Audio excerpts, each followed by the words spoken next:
So by now we're all pretty much on the same page. Justin Trudeau just the other day got completely screwed over by one person, even though there was two people that left. One left politics for good. The other just left Justin Trudeau's inner circle in his cabinet. Justin Trudeau still felt the brunt of being totally screwed over. And the person who's fully responsible is Crystia Freeland. But why did she do that? Is it because Crystia Freeland wants to go against Justin Trudeau in a maybe internal Liberal Party vote? Like, are they going to shuffle Trudeau out and put Freeland as the head? We don't really know. Or do we? Welcome back to the channel. Welcome back to another video, everybody. Before we get into it, I do want to encourage y'all to hit the like button and subscribe to this channel. It really helps with the growth, and it's all I want for Christmas. We're going to be taking a look at a few things. We're going to be taking a look at Canada Post, recent updates with the strike and how it's actually over. And then we're going to be taking a look at what the heck has actually happened with Justin Trudeau, how his government is in total freefall, and where Freeland stands, because she still has a tremendous amount of support within the Liberal caucus, within the Liberal Party, but also within her own riding. Freeland isn't going anywhere. If anyone is going anywhere, it's Justin Trudeau. Let's get right into it. Starting off with, I guess you could say, somewhat of good news, or really good news. Last year, or this year, I forget, the days and weeks just fly by, Justin Trudeau updated the Canadian passport. And he took off Terry Fox and added himself as at his cottage being a little boy or something like that. It's kind of weird and extremely controversial what Justin Trudeau did with the passports. But he took off Terry Fox from the passports, which is pretty nasty. And now, I don't know if it's his decision, it's somebody's decision to add Terry Fox to be featured on the next Canadian $5 bill. Also known as the $1 American. Because our dollar's so bad. If I don't laugh, I'll cry. Canadian hero Terry Fox is going to be the new face of our $5 bill. The news was announced today during the federal government's fall economic statement. Fox will replace Sir Wilfrid Laurier on the bill. Port Coquitlam's Mayor Brad West saluted the man he calls a hometown hero, posting on social media that Fox's courage and determination continue to inspire and unite not just his hometown of Port Coquitlam, but people from all over the world. Fox's Marathon of Hope in the 80s inspired generations and has raised millions for cancer research. Yeah. We should be recognizing Terry Fox. We should never forget who Terry Fox is. He's a staple to Canada. We love Terry Fox. In fact, put him back on the passport and certainly add him to the $5 bill. That's something that Canadians can agree unanimously with. And anyone who doesn't agree with it, get out. Get out.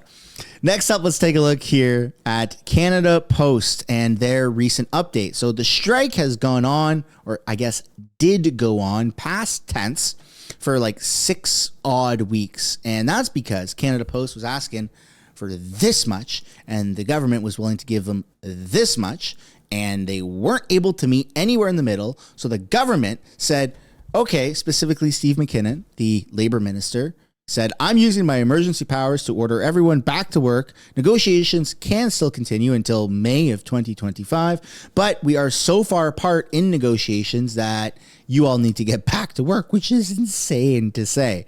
And this was a very, very harmful strike to Canadians.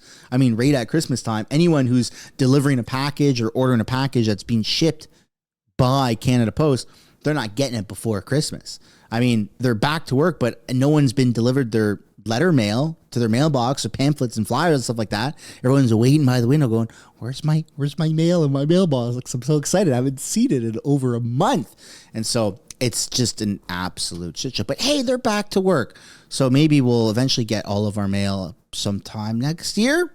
Let's take a look at what's going on.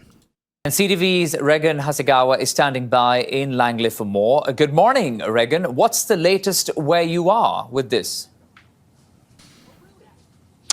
Good morning. Actually, it's just after 7 o'clock local time this morning, and we know that Canada Post operations will be beginning again, ramping up at 8 o'clock this morning. But these postal workers are holding the line until 7:59 this morning, holding their ground, wearing their signs, continuing the picket line that they've been out here for more than a month now. They've been telling us they're very frustrated with the federal government's decision to intervene. They feel like their rights have been trampled on. They want to be able to strike and to bargain, and they feel essentially that the federal government has taken the wind out of their sails, the power out of their bargaining, and they're very frustrated about how things have been going forward. Let's just talk about the backlog as well, because that's, of course, a very major part of this. 1 month of strike, millions and millions of parcels and packages that are lying. That's right, Akshay, and it's going to take several weeks for that backlog to be cleared. According to Canada Post, people can expect those delays to continue until the end of 2024 and into January 2025 as well. It will take quite some time to get through all of that mail. We know that Canada Post will not be picking up or receiving any new items until Thursday, and then international mail won't be ramping up again until December 23rd. We're also expecting to see some changes of hours of operation at post office as well.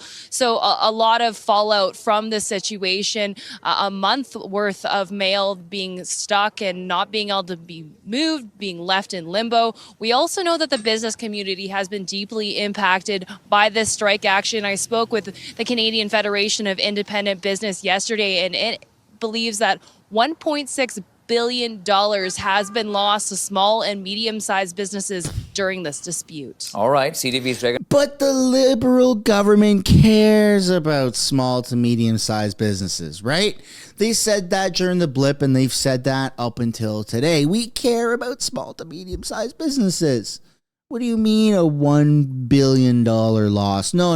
The Liberals, they care with their hearts, right? Their hearts and their minds. So that makes up for the $1 billion loss to small to medium-sized businesses. Because after all, Canada Post is government funded and government regulated, which is probably now a good time to mention that I think we need to privatize Canada Post and get it away from government ASAP. I have no idea how that works, but I just know that I'm on board with saying that, and I see a lot of people saying that, and I agree. So join me in the chat and say, let's privatize Canada Post. So that was one update video, and then a little bit later, later this morning, you had this update. Canada Post workers are back on the job, and they have a big job ahead of them today. As of 8 o'clock, the picket lines came down right across the country. Many employees went inside to begin their shift, and this is something they were told to do by their union president. Overnight, we heard from the president putting a letter out to unionized workers saying they should comply with the order from the Canada Industrial Relations Board. That board said over the weekend that the two sides, the union and Canada Post, are at an impasse. They're unable to reach a deal, so the order was given. It's back to work. We had a chance to speak with some employees who were out on the picket lines first thing this morning before heading in to start their shift. Here's more from them. It was a bit different this time around because at the end of the day, they also laid off full-time members, which has never been done before. So that's when we knew that, well, you're not going to deal with us fairly at all. No, so it's extremely greasy. It's extremely greasy. I mean, when you take a look at what Canada Post was asking, it was kind of outrageous. They were asking like 29% raise over the next 4 years to combat inflation. That's bananas. That's way above and beyond inflation. That's like, phew, that's reaching for the stars. But hey, try and get it. Then you had Canada Post retaliate, or I guess the government essentially retaliate and start to fire people that were on strike. And they said that moving forward, we don't want to hire people full time. We're only going to hire people as temporary workers, part-time workers, with a maximum hours of 8 hours per week. So yeah, it's kind of greasy. Like both sides of this, lots of blood has been shed, metaphorically speaking, when it comes to this. It was an unprecedented thing for them to do, and of course we did take them to the Labour Board in that instance, and we did get mediation. The laid off members are coming back to work, but as soon as they did that, we realized you're not going to deal with us fairly at all. and they were counting on the government, and the government did, it wasn't fair what they did. Now, the union that represents about 55,000 postal workers says they are planning to appeal this move by the board. That's likely to be heard in mid-January. But again, employees back at work today.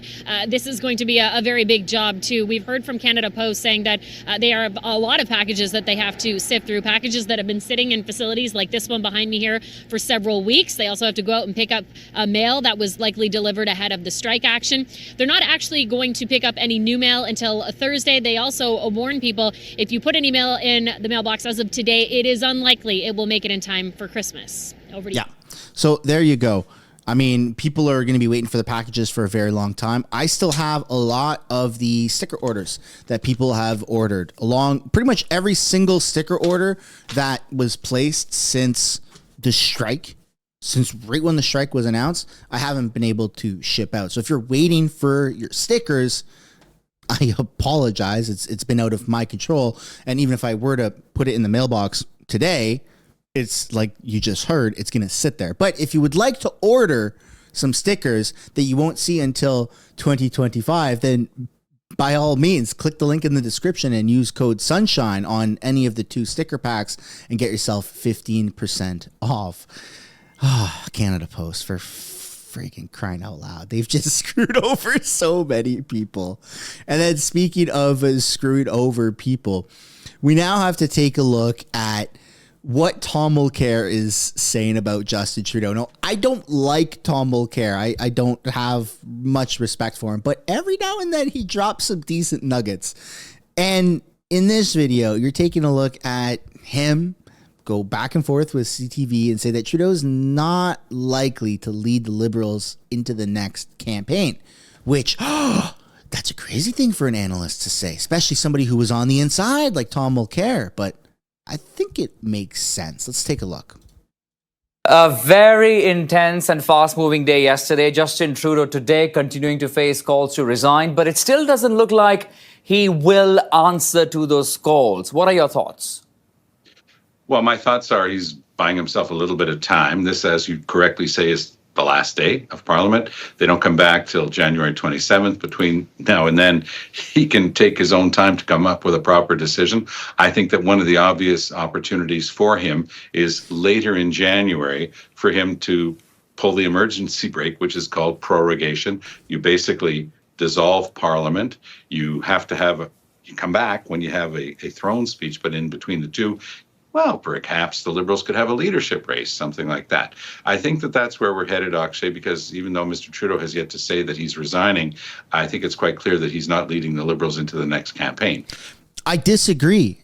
I think that Trudeau is going to lead the Liberals into the next campaign. And this is the double-edged sword, because we want Trudeau out. We don't want him to, have any more power. But in order for him to have a catastrophic loss, it has to be Trudeau that runs in the next election. So that's kind of the double-edged sword.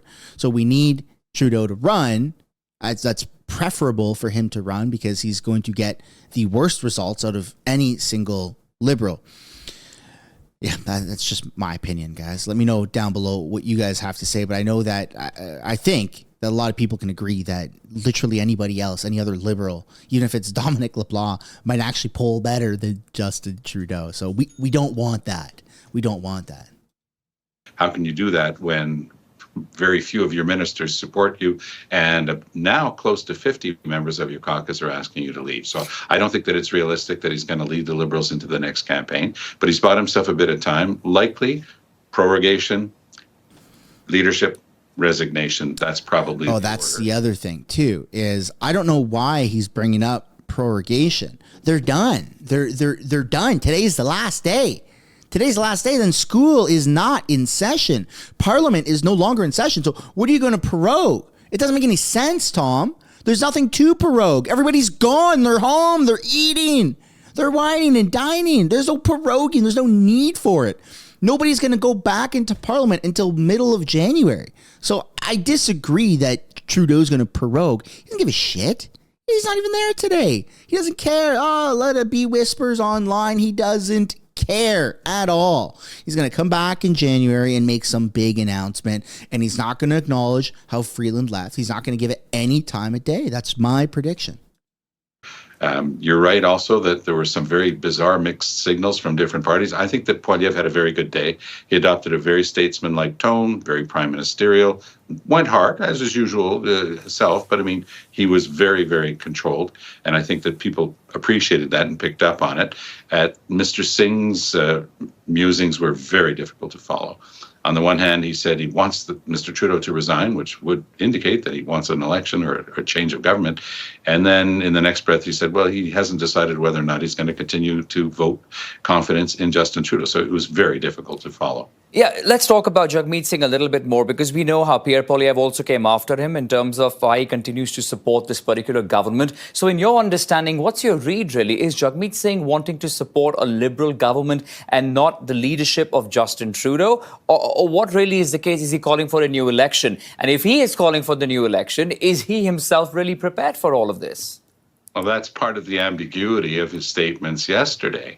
And, you know, how can he continue to support Trudeau at all? It was interesting that his very experienced House leader, Peter Julian, was saying something different when he was giving interviews later in the day. He was saying, no, come spring, we're going to be willing to vote no confidence in the Liberals. Well, why put that condition on it?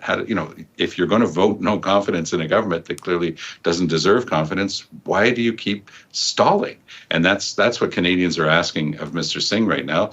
Between the Liberals and the NDP, by the way, actually, it should be borne in mind that they have a total of about 40% of the Canadian electorate, but it's almost perfectly evenly split right now.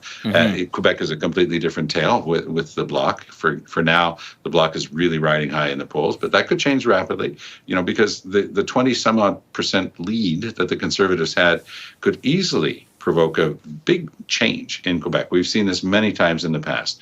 A lot of people just change sides when they realize there's going to be a massive majority. It's the behavior of the people in Canada who are in a minority status. They want to make sure that they're at the table if a new government comes in, and so that could play out in favor of Poilievre as well.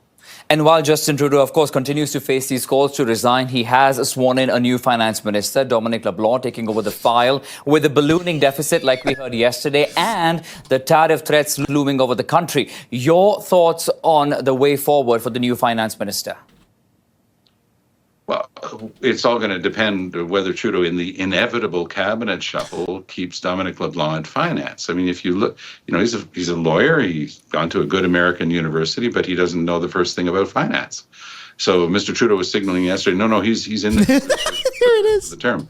So it's very hard to understand how Dominic LeBlanc, other than being incredibly loyal to his childhood friend Justin Trudeau, is actually going to be able to maneuver these complex issues of finance. He has been playing one of the lead roles in dealing with the Americans. We all noticed that Donald Trump last night was busy tweeting insulting things at Crystia Freeland, piling on in an already difficult day, which was pure Donald Trump, but absolutely unforgivable. But that's the world that we're in right now. We've got a government facing something very real in the form of a threat to our entire economy. That's what Crystia Freeland apparently had been trying to warn Mr. Trudeau about, although it does strain credulity somewhat, because she was in lockstep with him for years and years. And she agreed with everything he did, and he agreed with everything she did. So she said in the last couple of weeks that started to get frayed. That might well be. But at the same time, it is impossible for her to separate herself completely from the many years of Trudeau mistakes on the economy that all Canadians are going to be paying for generations. All right. Interesting times indeed. We'll leave it at that for now. Tom Mulcair, CTV News political commentator. Interesting times, bizarre times, chaotic times. I don't know. The whole government, the whole spectrum of politics right now is just absurd. Just absurd. It's so gross and disingenuous, right? But hey, that's my opinion. Let's take a look now at another mainstream media video that is pretty much calling on Justin Trudeau to step down. Justin Trudeau has survived his toughest day as Prime Minister, with Chrystia Freeland writing a scathing public resignation letter, leading to other caucus colleagues to call on Trudeau to quit. Our Mackenzie Gray joins us now from Ottawa to break down all the political drama, the turmoil, as well as what's next for Trudeau. So, Mac, a lot to unpack here. The Prime Minister spoke to Liberal supporters last night, his first public comment since Freeland's resignation. What did he have to say? It was a pretty shocking speech, I've got to say, Miranda. Justin Trudeau basically gave the regular stump speech that we in Ottawa hear all the time, highlighting what the Liberals would say were achievements, passing things like dental care and really trying to dunk on the Conservatives. But he made only very limited passing references to what had happened yesterday, saying it was an eventful day and kind of thanked supporters for showing up, even when it's, difficult times for the Liberal parties. Didn't thank Crystia Freeland, didn't mention Crystia Freeland, didn't talk about his political future at all. He basically drove right by the massive political earthquake, the political missile that Crystia Freeland shot directly at Justin Trudeau yesterday. No mention of it at all. So really no formal statement from the Prime Minister in terms of what his intentions are going forward when there are a number of caucus members calling for him to quit. And no thanks or any recognition of all of Crystia Freeland after she was the central cabinet minister in implementing his agenda over the 9 years he's been Prime Minister. All right, so Mac, with Trudeau facing those renewed calls, she was the finance minister. She was the deputy prime minister. So if something were to happen to Justin Trudeau where he couldn't do his job, right? Like if something, terminal were to happen to Trudeau, she was going to basically inherit that position. And she was the second in command. And she stepped away from all of that. That's how bad it is. Trudeau doesn't allow anyone to do their job how they see fit. I'm not suggesting that Crystia Freeland was a good finance minister at all, but Trudeau didn't let her be a finance minister. Trudeau forced her to have certain talking points, to do certain things. He controlled and manipulated her to every capacity. And so I guess she just got fed up. That's kind of the unanimous understanding of everything that's happening. So I don't like to say this, and you'll not hear me say this ever, I don't think, other than right now, but I almost have to give props. I don't want to almost have to give props.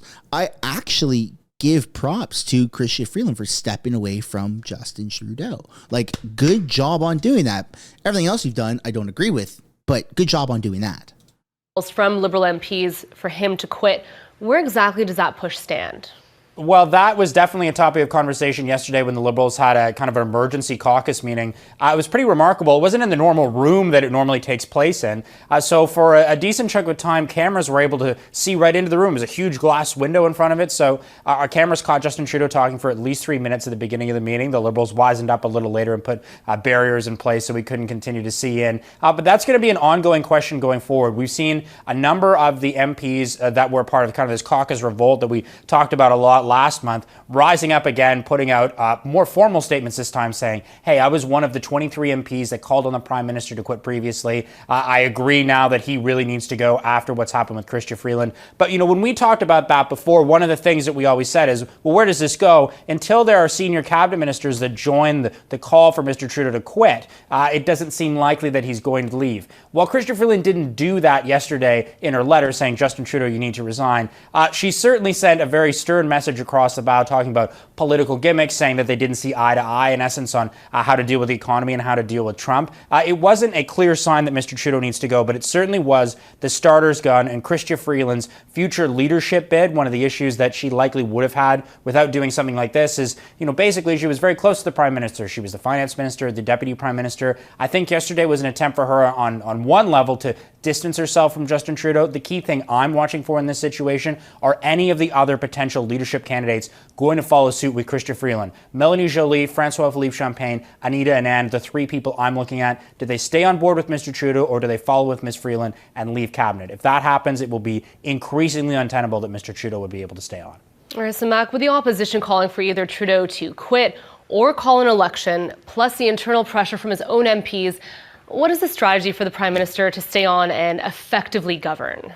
Well, the first thing that Mr. Trudeau is going to do is try and just bunker down. Today is the last day of the House of Commons until a 6-week break in terms of the sitting schedule. The only thing on his agenda today, again, is another speech to Liberal supporters. It's basically a Liberal Christmas party tonight. He's going to talk at that. Would be an opportunity for him to mention anything about his future or Ms. Freeland at this opportunity. But until then, basically it's Christmas break. So he's going to have time where he doesn't have to have a press conference he doesn't want to. We're not going to be running around trying to talk to MPs or trying to talk to him in the House of Commons. So there is some political breathing room where he'll seemingly try and take that time and try to be able to recover. I think yesterday there were two clear signs that, at least in the short term, he intends to stay on. He appointed Dominic LeBlanc as the finance minister very quickly, and they did put out the fall economic statement, which does have some measures the Liberals would like to pass in there. $1.3 billion to deal with the border for the RCMP and the CBSA. But the idea of that getting through Parliament at this point in time seems very unlikely. We've heard from the Conservatives and the Bloc both coming out saying we need to have an election now. Of course, the Conservatives have been saying that for a while, but that's a different tone from the Bloc. The NDP was a bit more convoluted. Jagmeet Singh coming out saying that Justin Trudeau needs to resign, but then wouldn't say if they'd vote non-confidence against the Liberals, just saying they have all their options on the table. So it really will come down to, once again, can Justin Trudeau cut a deal with Jagmeet Singh to try and get anything through the House of Commons? It's been a real challenge. The only thing they've been able to do since the summer, essentially, was that GST holiday. That's the only money bill the Liberals have been able to pass. And it seems increasingly unlikely they'll be able to get anything through, which just puts even more political pressure on Mr. Trudeau to be able to deal with not only the people in caucus who are frustrated with him, but try to get anything done politically in the face of these 25% tariffs that Donald Trump keeps bringing up. And he did talk about Crystia Freeland too on Truth Social last night. He basically said Justin Trudeau made the right decision. He did not like Crystia Freeland, and again went at that motif of Canada being the 51st state, something we're going to, I think, continue to have from Donald Trump as he trolls the Prime Minister pretty consistently. All right, well, what a way to end 2024. Mac, as always, thank you so much. To say the least. And we appreciate it. I don't know if Justin Trudeau can pull himself out of this hole. I feel like he's dug himself real deep into the waters now, and I don't see him getting out of this. I don't. Even if time goes on, we all have Christmas holidays. We're going to resume and talk about politics again heavily in the new year, partly through January. Towards the end of January is when they at least go back into Parliament. So there's going to be a big lull for the next, almost month and a half. But I don't know if that's really going to be enough time for people to just forget. I actually don't think people are going to forget. I don't think people are going to want to forget. The cycle of talking about it might come down. But when the cycle picks up again, people are going to be chatting about it, chatting about Trudeau's incompetence and how he has to resign. I mean, you've heard the Bloc call for an election. You've said, even your Jagmeet Singh has even said, I know, I roll my eyes too, but even he said Trudeau needs to call an election. Like, okay, buddy, we get it. We get it. So I think it's just a massive shit show right now, but we're going to have to wait and see how things play out. Next up, let's take a look here at people in Freeland's riding and how they actually support Freeland stepping down. That's quite interesting. So let's hear now in terms of voters in Chrystia Freeland's own riding. She was the first star candidate Justin Trudeau recruited to his party at the time. It had third party standing back in 2013, but he brought her in and, of course, was elected in 2015 and has risen to the top ranks within the party and within cabinet. The voters in University Rosedale have been supporting her all that time, and Megan Fitzpatrick this morning is in that riding to talk to people. Good morning, Megan. What is the latest that you're hearing today? Well, Heather, people here are telling me that they were very surprised to hear the news yesterday that she had quit cabinet.